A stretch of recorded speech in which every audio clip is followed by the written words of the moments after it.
ओम श्री कृष्णं वंदे जगद्गुरुम्। ओम श्री परमात्मने नमः। ओम नमो भगवते वासुदेवाय। वासुदेवाय हरि वासुदेवाय। ओम नमो भगवते वासुदेवाय। वासुदेवाय हरि वासुदेवाय। अथ श्रीमद् भगवद गीता अथ प्रथमो अध्याय श्लोक 2। संजय वाच दृष्ट्वा तु पाण्डवानीकं व्यूढं दुर्योधनस्तदा आचार्यमुपसंगम्य राजा वचनं ब्रवीत्। पदच्छेदः। दृष्ट्वा तु पाण्डवानीकं व्यूढं दुर्योधनाय तदा आचार्यम् उपसंगम्य राजा वचनम् अब्रवीत्। इस पर संजय बोले, तदा उस समय राजा दुर्योधन ने व्यूढ़म व्यूरचना युक्त पांडवानीकम पांडवों की सेना को दृष्टवा देखकर तू और आचार्यम द्रोणाचार्य के उपसंगम में पास जाकर यह वचनम वचन अब्रवीत कहा। भावार्थ। संजय बोले, उस समय राजा दुर्योधन ने व्यूह रचना युक्त पांडवों की सेना को देखकर और द्रोणाचार्य के पास जाकर यह वचन कहा। तात्पर्य। धृतराष्ट्र जन्म से अंधा था, दुर्भाग्यवश वह आध्यात्मिक दृष्टि से भी वंचित था। वह यह भी जानता था कि उसी के समान उसके पुत्र भी धर्म के मामले में अंधे हैं, और उसे विश्वास था कि वे पांडवों के साथ कभी भी समझौता नहीं कर पाएंगे, क्योंकि पांचों पांडव जन्म से ही पवित्र थे। फिर भी उसे तेज स्थान के प्रभाव के विषय में संदेह था। इसीलिए संजय युद्ध भूमि की स्थिति के विषय में उसके प्रश्न के मंतव्य को समझ गया। अतः वह निराश राजा को प्रोत्साहित करना चाह रहा था। उसने उसे विश्वास दिलाया कि उसके पुत्र पवित्र स्थान के प्रभाव में आकर किसी प्रकार का समझौता करने नहीं जा रहे हैं।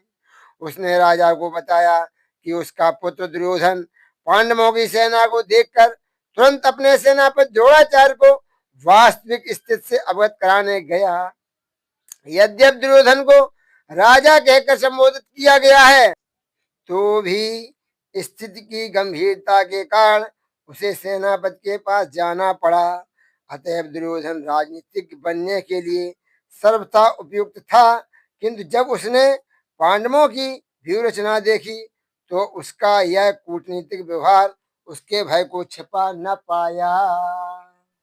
व्याख्या। तदा जिस समय दोनों सेनाएं युद्ध के लिए खड़ी हुई थीं, उस समय की बात संजय यहाँ तदा पद से कहते हैं।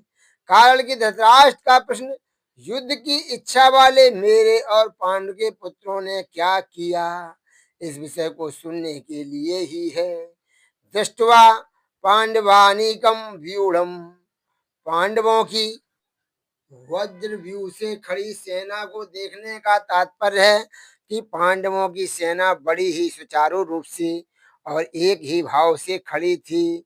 अर्थात उनके सैनिकों में दो भाव नहीं थे, मतभेद नहीं था, परंतु कौरव सेना में मतभेद था, क्योंकि दुर्योधन दुशासन आज तो युद्ध करना चाहते थे, पर भीष्म द्रोण विकर्ण आदि युद्ध नहीं करना चाहते थे। उनके पक्ष में धर्म और भगवान श्री कृष्ण थे। जिसके पक्ष में धर्म और भगवान होते हैं, उसका दूसरों पर बड़ा असर पड़ता है। इसीलिए संख्या में कम होने पर भी पांडवों की सेना का तेज प्रभाव था और उसका दूसरों पर बड़ा असर पड़ता था। अतः पांडव सेना का दुर्योधन पर भी बड़ा असर पड़ा, जिससे वह द्रोणाचार्य के पास जाकर नीति युक्त गंभीर वचन बोलता है।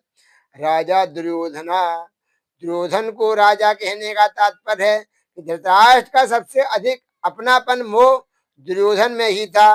परंपरा की दृष्टि से भी युवराज दुर्योधन ही था। राज्य के सब कार्यों की देखभाल दुर्योधन ही करता था।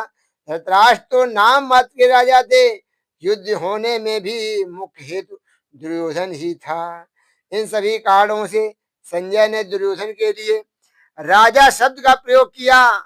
आचार्य संगम में द्रोणाचार्य के पास जाने में मुख्यतः 3 कारण मालूम देते हैं। नंबर 1, अपना स्वार्थ सिद्ध करने के लिए, अर्थात द्रोणाचार्य के भीतर पांडवों के प्रति द्वेष पैदा करके उनको अपने पक्ष में विशेषता से करने के लिए दुर्योधन द्रोणाचार्य के पास गया। नंबर 2, व्यवहार में गुरु के नाते आदर देने के लिए भी द्रोणाचार्य के पास जाना उचित था। नंबर 3, मुख्य व्यक्ति का सेना में यथास्थान खड़े रहना बहुत आवश्यक होता है, अन्यथा व्यवस्था बिगड़ जाती है। इसीलिए दुर्योधन का द्रोणाचार्य के पास खुद जाना उचित ही था। यहाँ शंका हो सकती है कि दुर्योधन को तो पितामह भीष्म के पास जाना चाहिए था, जो कि सेनापति थे, पर दुर्योधन गुरु द्रोणाचार्य के पास ही क्यों गया?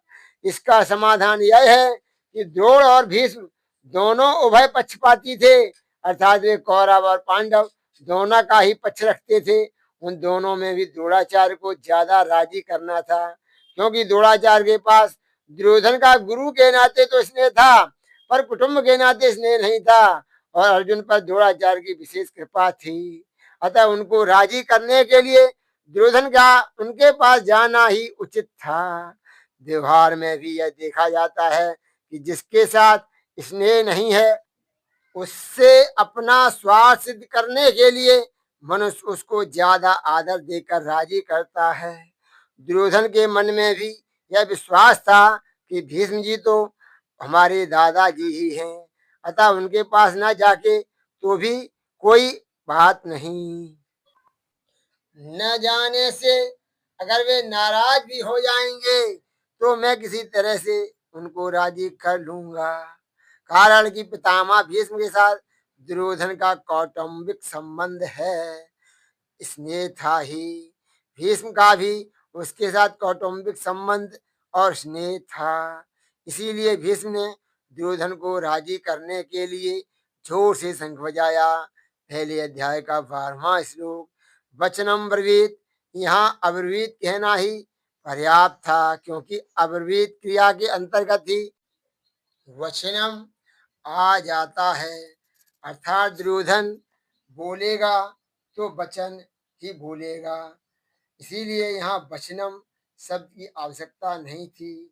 फिर भी वचनम शब्द देने का तात्पर्य है कि दुर्योधन नीतियुक्त गंभीर वचन बोलता है, जिससे द्रोणाचार्य के मन में पांडवों के प्रति द्वेष पैदा हो जाए और वे हमारे ही पक्ष में रहते हुए ठीक तरह से युद्ध करें, जिससे हमारी विजय हो जाए, हमारा स्वार्थ सिद्ध हो जाए।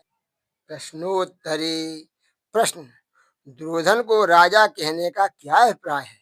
संजय के द्वारा दुर्योधन को राजा कहे जाने में कई भाव हो सकते हैं।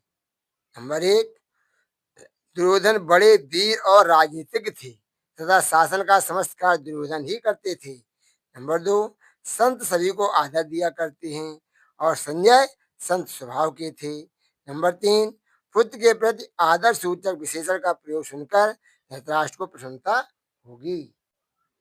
प्रश्न, व्यूह रचना युक्त पांडव सेना को देखकर दुर्योधन आचार्य द्रोण के पास गए, इसका क्या भाव है? उत्तर, भाव यह है कि पांडव सेना की व्यूह रचना इतने विचित्र ढंग से की गई थी कि उसको देखकर दुर्योधन चकित हो गई और अधीर होकर स्वयं उसकी सूचना देने के लिए द्रोणाचार्य के पास दौड़े गए।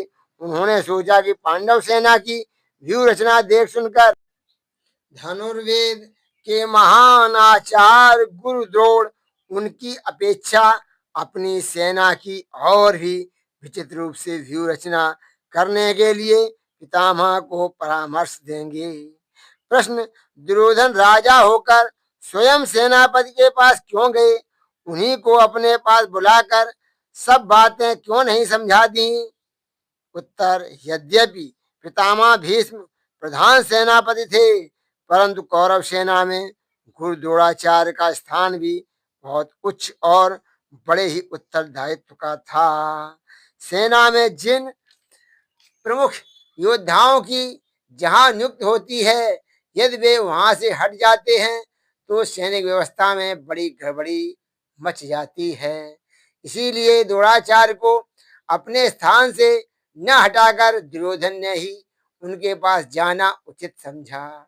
इसके अतिरिक्त द्रोणाचार्य वयोवृद्ध और ज्ञान वृद्ध होने के साथ ही गुरु होने के कारण आदर के पात्र थे तथा दुर्योधन को उनसे अपना स्वार्थ सिद्ध करना था। इसलिए भी उन्हें सम्मान देकर उनका प्रिय पात्र बनना उन्हें अभीष्ट था। पारमार्थिक दृष्टि से तो सबसे नम्रतापूर्ण सम्मान युक्त व्यवहार करना कर्तव्य है ही। राजनीति में भी बुद्धिमान पुरुष अपना काम निकालने के लिए दूसरों का आदर किया करते हैं। इन सभी दृष्टियों से उनका वहां जाना उचित ही था। अब यहीं हम अपनी वाणी को विराम देते हैं। जय श्री कृष्ण। राधे राधे।